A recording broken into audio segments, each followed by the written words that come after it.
সময় হয়েছে না? আব্বা, ঘরে ওষুধ থাকলে সেন খাওয়ার সময় হইব। ঘরে তো ওষুধ নাই আব্বা। কি কো, ওষুধ না খেলে আমার মুখটা তো জ্বলে যাইব। আমি তো জানি আপনারা যদি ওষুধ না খাওয়াই দেবে আপনার শরীরের অবস্থা দিন দিন খারাপের দিকেই যাইব, কিন্তু আমার যার কোনো কিছু করার নাই। যা আছে সবই তো বেঁচে দিছি, কারো কাছে টাকা ধার দিতে চাইলে তাও দেয় না। আমার স্বামী মরে গেছে, আমার স্বামী একটা স্মৃতি আমার নাকের ফুল ছিল, তাও বেঁচে দিছি শেষ পর্যন্ত। আমার কাছে আর কি আছে, কি বেচবো কর? এই ঘরটুক যদি বেঁচে হালাই দিলে আপনার নিয়ে আমি কই থাকবো? আমি কি করবো আব্বা, আমি কিছু বুঝতেছি না। আর ওষুধের দরকার নাই বাবা, আমি যে কয়দিন বাঁচি এমনি বাঁচুক, ওষুধ লাগবো না। না আব্বা, আপনি অমন কথা করেন না। আপনি স্যার আমার কিনা আছে কোন? আপনি যদি মরে যান তাহলে আমার কি হইব? এই আপনার মুখের দিকে তাকাই আমি এই বাড়ির মাটি কামড় দিয়ে পড়ে রয়েছি। আপনি বাঁচবেন, আপনার বাঁচা লাগবে, আমার লেগে আপনার বাঁচা লাগবে। আপনি তো আমার শ্বশুর না আব্বা, আপনি আমার বাপ।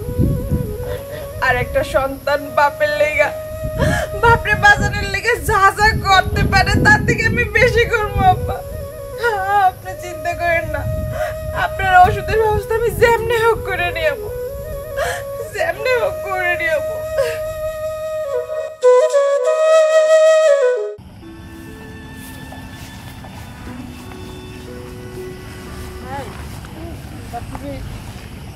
আসলে একটা কথা বলতাম, তোমরা তো জানো আমার শ্বশুরটা কতদিন ধরে বিছনায় পড়া অসুস্থ।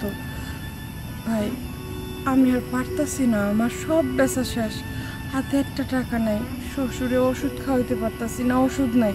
আমার 500 টাকা দাঁত দাও না, আমি কাম করে দিয়ে দিই মনে। দূর তুমি আছো তোমার শ্বশুর লইয়া, আমি 500 টাকা লেগে বিমান উড়াইতে পারতেছি না। 500 টাকা হইলে আমি ফুট করে বিমান উড়াইতে পারি আছে, আর তুমি আছো তোমার 500 টাকা লইয়া। যাও মিয়া। বাপরে ভাই না লাগবো, কি করবো আমি?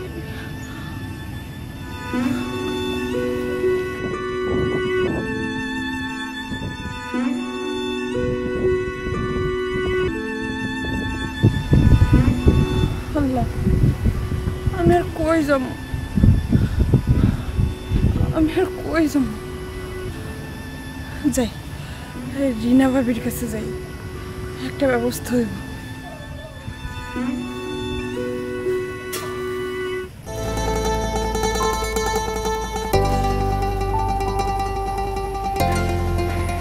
ভাবি কি ব্যাপার?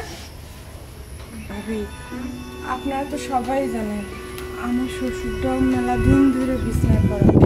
ভাবি আমার আর কোনো কুল নাই, আমি অনেক আশা নিয়ে আপনার কাছে আইছি, আমার করে টাকা ধার দেন, আমি আপনাকে আমার কাম করে শোধ করে দেবো, আর নাহলে সামনের মাসে টাকাটা দিয়ে দেবো।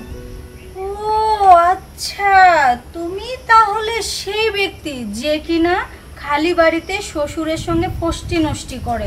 এতদিন তো শ্বশুরের সাথে সময় কাটাচ্ছিলা, দেহ দিয়ে বেড়াচ্ছিলা, এখন যেই শ্বশুর অসুস্থ হয়ে গেল অমনি চলে আসছে মানুষের কাছে টাকা চাওয়ার জন্য। আরে শ্বশুর অসুস্থ তাতে কি? এলাকায় কি ছেলে পেলের অভাব আছে নাকি? যাও না, যাও তাদেরকে গিয়ে সময় দাও, টাকার অভাব হবে না। ভাবি দেখেন আমি বিপদে পড়ে আমি আপনার কাছে আইছি, তার লেগে আপনি যা তা করবেন তা কিন্তু ঠিক না। তুমি যে কত বিপদে পড়েছো ওটা সবাই জানে। স্বামী মারা গেছে 10 বছর, খালি বাড়িতে শ্বশুরকে নিয়ে যে থাকো। ভাবি আমার বাপের মতো শ্বশুর নেই, কিচ্ছু করবেন না। আপনি যদি টাকা দিতে পারেন দেন, নাইলে বলে দিবেন আমার কাছে টাকা নাই, শেষ। কিন্তু এরকম নোংরা কেন কথা কন? বাবা বাবার মতো শ্বশুর, চোরের মায়ের বড় গলা। থাকো তো ওই শ্বশুরকে নিয়ে ওই কুড়ে ঘরে, লোকে কি বোঝে না নাকি? সবাই কি মুখে আঙুল দিয়ে রাখে? যাও না, যাও, এলাকায় অনেক ছেলে পেলে আছে, দেহ দিলে টাকার অভাব হবে না। আপনি টাকা দিতে পারবেন না, আপনার জ্ঞানও দেওয়া লাগবে না, ভুল হয়েছে আপনার দ্বারা আওয়া। হ্যাঁ যাও যাও। টাকা দিতে পারবেন না ভালো কথা, আমারে কতগুলো খারাপ খারাপ কথা বলো।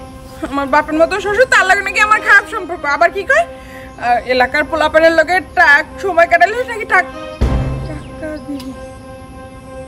এলাকার পোলাপানের সাথে সময় কাটালে টাকা দিব। এলাকার পোলাপান টাকা দিব। এলাকার পোলাপান কার সাথে কিরা টাকা দিব?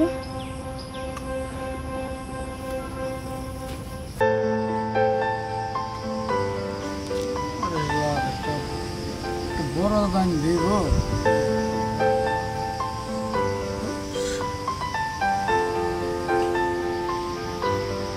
কয়েকটা গুণ ভাই, আমারে কিছু টাকা দেন, বিনিময়ে আমার শরীরটা।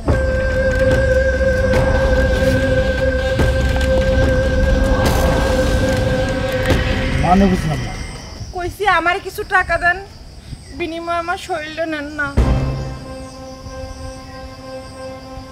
আচ্ছা ঠিক আছে, আমি নয় আপনার কথা শুনলাম, কিন্তু আমার দুটো কথা কোন তো। আপনি এই রাস্তায় নামছেন কেন?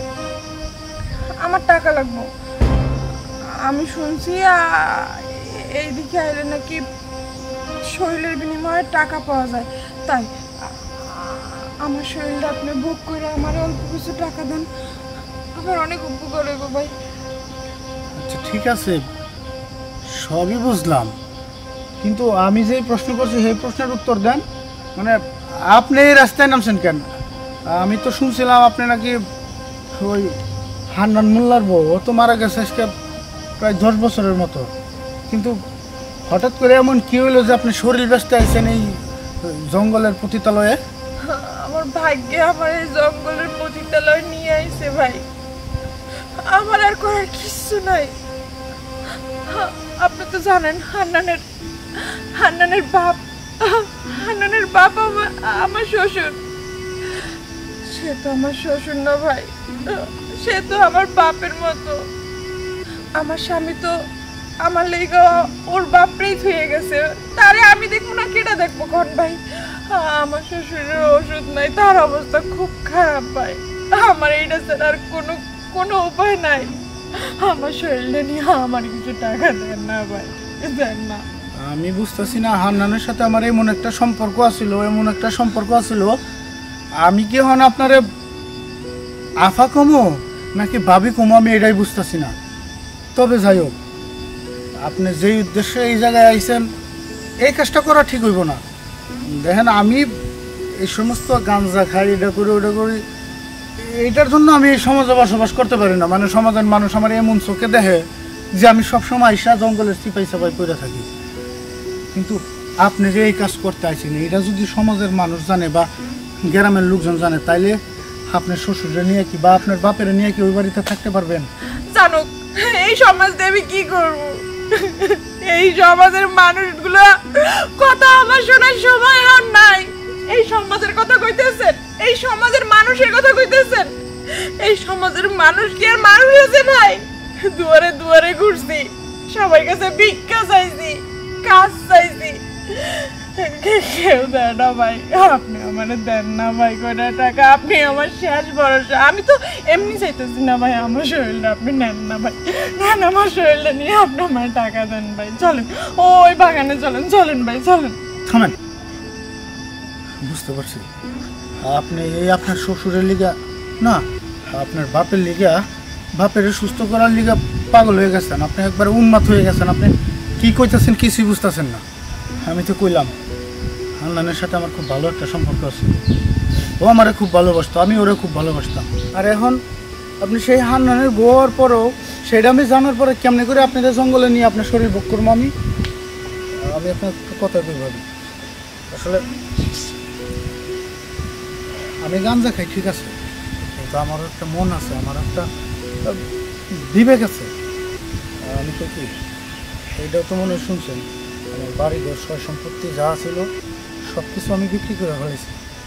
বিক্রি করে আমি কোনো কাজে খাটাইতে পারি না, মানে না কোনো মানুষের উপকার আইতে পারছি। আমি এই যে অনলাইন জুয়া খেলাইতে প্রায় সব টাকায় আইরে ফেলাইছি। এই বিমান উড়াইতে সব টাকাই শেষ, অল্প কিছু টাকা আছে। আমি না হলে এই টাকাটা এই দিক দিয়ে খাটাই, আমি এই জায়গায় না উড়াইয়া এই দিক দিয়ে উড়াই, তাইলে কেমন হবে? ভাই খুব ভালো হইব, আমারে কিছু টাকা দেন,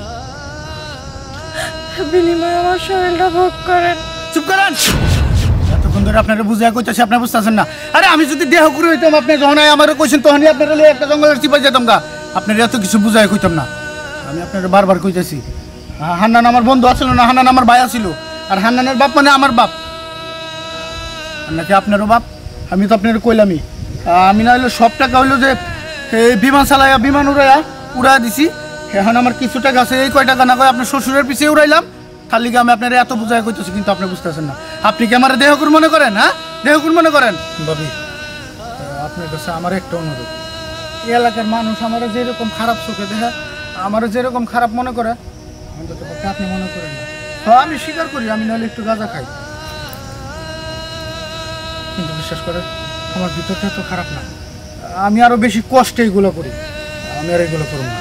চলেন, আমার বন্ধুর বাপ মানে আমার বাপ, তারা চিকিৎসা করবো না, কোনো কথা না। চলেন আগে, আগে আমার বাবার চিকিৎসা করবো। চলেন, আরে চলেন তো তাড়াতাড়ি।